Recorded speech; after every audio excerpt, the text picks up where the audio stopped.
जैसे हम अपनी पुरानी संस्कृति में देखते हैं बहुत गहरा संबंध होता था, लेकिन आज वो संबंध कहीं ना कहीं खो रहा है। तो आज के परिप्रेक्ष्य में अगर हम देखें तो एक विद्यार्थी और एक शिक्षक का कैसा संबंध होना चाहिए? देखिए क्या है, ये सोचना पड़ेगा, क्योंकि अध्यापक, जैसा मैंने कहा पहले कि अध्यापक और विद्यार्थी के बीच का संबंध है, ये जो संबंध है ये केवल विषय के ज्ञान के आधार पर नहीं था, ये भावात्मक संबंध था, इमोशनल अटैचमेंट होता था। और अभिभावक जिस प्रकार के आचार्य के नाते से आचरण करता था, विद्यार्थी उसका अनुसरण करने का प्रयास करता था, वैसा बनने का प्रयास करता था, उसका एक जीवन आदर्श के नाते से उसके सामने खड़ा रहता था। आज का जो संबंध है वो व्यावसायिक अधिक हो गया है।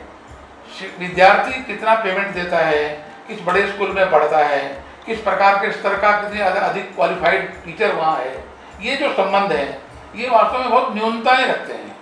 आज के समय में भी आवश्यकता रखती है।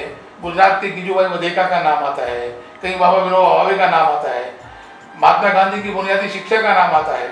एक बहुत मिनिमम इनपुट्स के आधार पर मैक्सिमम आउटपुट देने का काम उस समय की स्थितियों के अंदर दिखाई देता है। आज के शिक्षक को भी इसी दृष्टि को ध्यान में रख करके अपने शिष्य के साथ उस भावात्मक संबंधों के आधार पर मोटिवेट करना पड़ेगा, तब विद्यार्थी अधिक मात्रा में अनुसरण करने की स्थिति में आ सकता है।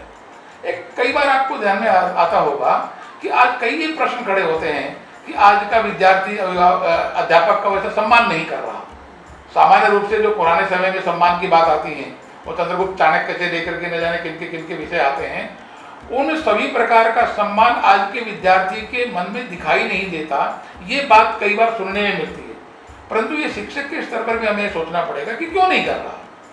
क्या हम उस प्रकार के सम्मान अर्जित करने के लिए उस विद्यार्थी के मन को स्पर्श करते हैं क्या? उसके अंतःकरण में क्या चल रहा है इसको जानने का प्रयास करते हैं क्या? स्वामी विवेकानंद ने कहा है कि सबसे उत्तम शिक्षक वो है जो अपने विद्यार्थी को अधिकतम जिज्ञासु बनाता है और उस जिज्ञासा का समाधान करने की कैपेसिटी रखता है। ये जो जिज्ञासु बनाना और उसका समाधान करने की क्षमता निर्माण करना, ये दोनों बातें इमोशनल अटैचमेंट के आधार पर आती है। उस इमोशनल अटैचमेंट में भावात्मक संबंधों के आधार पर विद्यार्थी शिक्षक का अनुसरण करता है, वैसा बनने का प्रयास करता है। एक आइडियल, एक आदर्श इस नाते से उसके सामने शिक्षक को अपने आप को प्रस्थापित करना पड़ेगा। वो प्रस्थापना ही उस विद्यार्थी को परिवर्तन ला सकती है। मतलब आचार्य की भी गुणवत्ता का विकास होना बहुत जरूरी है। गुणवत्ता केवल विषय आधारित नहीं है जी, वो जीवन आधारित है।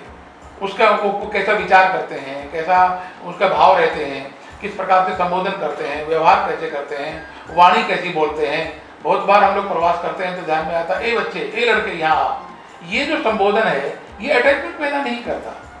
नाम से संबोधन करना, स्नेह से संबोधित करना, ये जो बहुत प्रकार के फैक्टर्स रहते हैं आचार्य के अंदर, वो सभी फैक्टर उस बच्चे को उसके साथ जोड़ने का प्रयास करते हैं।